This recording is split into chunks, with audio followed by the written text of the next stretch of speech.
السلام علیکم ملګرو، غواړم چې د خیبر جرګې تازه ترین صورتحال نم خبر کوم او هغه در سره شیر کوم. ملګرو، جرګه روانه ده او د جرګې چې کوم ابتدایي صورتحال دی هغه دا دی چې په جرګه کې دا فیصله شوې ده 80 کسان د دې دپاره ټاکلې شوي دي، مشران ټاکلې شوي دي، د مختلفو قبایلو مشرانو د طرفه دا ټاکلې شوي دي د جرګې د طرفه چې دوی به فیصله کوي چې پر روانو ورځو کې د دې جرګې چې کومه فیصله ده هغه به دا کسان کوي.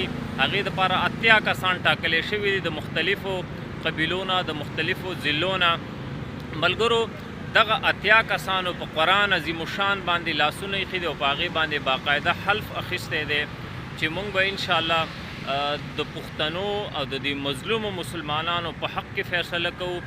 د دوی چې کوم حقوق دي په هغې باندې به فیصله کوو او د دوی چې کوم مطالبات دي په هغې باندې به فیصله کوو چې د ریاست نه د دوی غوښتنه څه ده، د پاکستان نه د دوی غوښتنه څه ده. ملګرو، بل طرف ته جرګې یوه ډاکومنټري جاري کړې ده چې په هغې کې د هغوی د معلوماتو مطابق په خیبر پښتونخوا کې د پښتنو تقریبا 3 لکه کورونه مسمار شوي دي، هغه وران کړی شوي دي. دا خو د دې جرګې والا صرف معلومات دي، کیدای شي د دې نه زیات دي.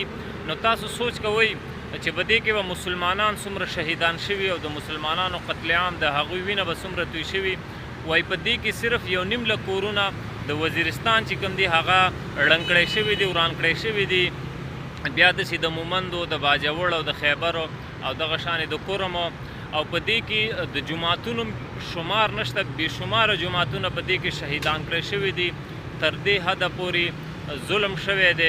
بل طرف ته ملګرو، دا باباجي به تاسو ته ښکاري، د ده فریاد که تاسو واورئ حیران به شئ. دا د یو پولیس اهلکار د هغه والد محترم دی او خپل فریاد یې راوړی دلته.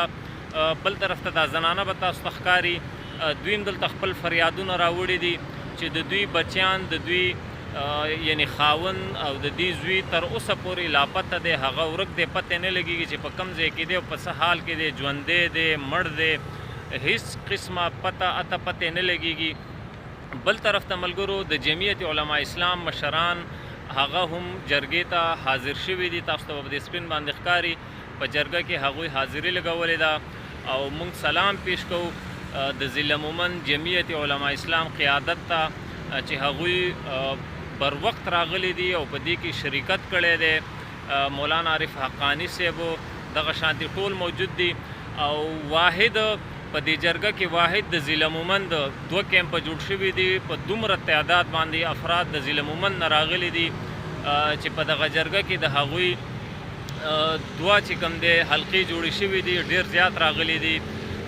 ملګرو، دعاګانې کوئ الله رب العزت دی دا جرګه په خیر خیریت سره سرته ورسوي او الله رب العزت دی د پښتنو په حق کې په خیر خیریت سره په سرته ورسوي او الله رب العزت دی د پاکستان حفاظت وکړي. انشاءالله د پاکستان د جنډې د لاندې به خپل حق غواړو، خپل حقوق به غواړو.